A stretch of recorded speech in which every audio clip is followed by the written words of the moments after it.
فإذا جاءت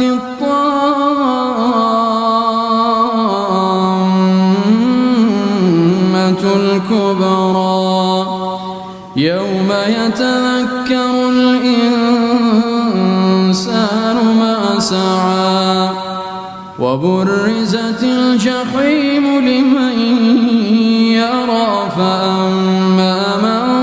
طغى وآثر الحياة الدنيا فإن